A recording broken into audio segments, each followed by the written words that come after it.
এত বিভেদ কেন মানুষের মধ্যে?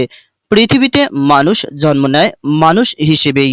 কারো গায়ের রং, ভাষা, ধর্ম, অর্থনৈতিক অবস্থা কিংবা সামাজিক পরিচয় নিয়ে কোনো পার্থক্য নিয়ে জন্ম হয় না।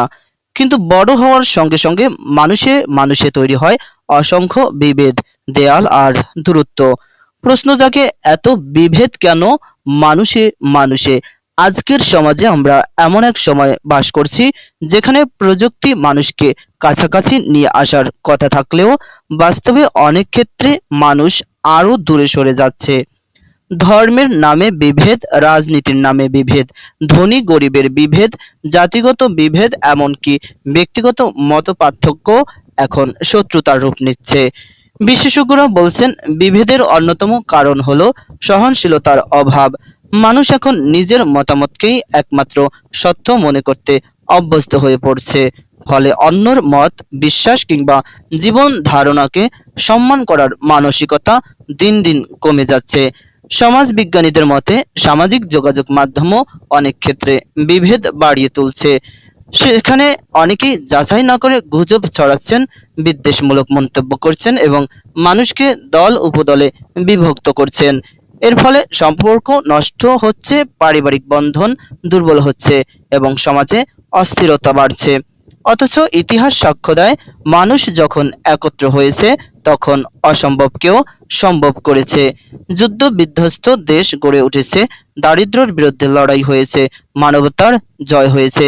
আর যখন মানুষ বিভক্ত হয়েছে তখন সৃষ্টি হয়েছে সংঘাত, সহিংসতা ও ধ্বংস। একজন ক্ষুধার্ত মানুষের কাছে ধর্ম নয় আগে প্রয়োজন একবেলা খাবার। একজন অসুস্থ মানুষের কাছে পরিচয় নয়, আগে প্রয়োজন চিকিৎসা। একজন বিপদগ্রস্ত মানুষের কাছে দল নয়, আগে প্রয়োজন একটি সহানুভূতির হাত। মানবতাই মানুষের সবচেয়ে বড় পরিচয়। এ সত্ত্বেও আমরা যেন ধীরে ধীরে ভুলে যাচ্ছি। তাই আজ সময় এসেছে নিজেদের কাছে প্রশ্ন করার, আমি কি মানুষকে মানুষ হিসেবে দেখছি নাকি পরিচয়ের দেয়াল তুলে বিচার করছি?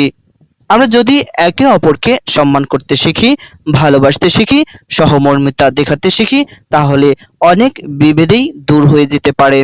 শেষ কথা, মানুষের পরিচয় মানুষ। বিভেদ নয়, সম্প্রীতি হোক আমাদের শক্তি। ঘৃণা নয়, ভালোবাসা হোক আমাদের ভাষা।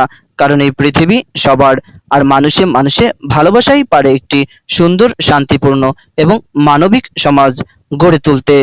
প্রিয় দর্শক শ্রোতা, এতক্ষণ আপনাদের মাঝে সংবাদ প্রতিবেদন তুলে ধরেছিলাম আমি এআই আমিনুল ইসলাম। আপনাদের সাথে দেখা হচ্ছে ভিন্ন কোনো সংবাদ প্রতিবেদন নিয়ে। ততক্ষণ পর্যন্ত ভালো থাকুন, সুস্থ থাকুন, সেই প্রত্যাশা রেখে আজকের এই সংবাদ প্রতিবেদন এখানে শেষ করছি। আল্লাহ হাফেজ।